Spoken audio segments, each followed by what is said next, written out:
ராமே அதீவ பக்திரஸ்தி, எனக்கு ராமனிடத்தில் அதிகமாக பக்தி உள்ளது. எனக்கு ராமன் இடத்தில், ராமன் கிட்ட அதிகமாக பக்தி உள்ளது. இது எல்லாம் ஏகவச்சனத்துக்கு நம்ம என்ன பார்த்தோமோ இதைத்தான் நம்ம அடுத்த த்விவச்சனத்துக்கும் புரிஞ்சுக்கணும்.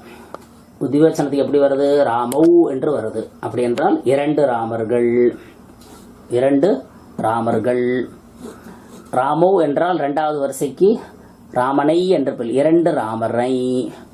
ராமாபியாம் இரண்டு ராமர்களால். அடுத்தது ராமாபியாம், அதே ராமாபியாம் தான், இரண்டு ராமனுக்காக. அதே மாதிரி ராமனிடமிருந்து, இரண்டு ராமர்களிடம் இருந்து.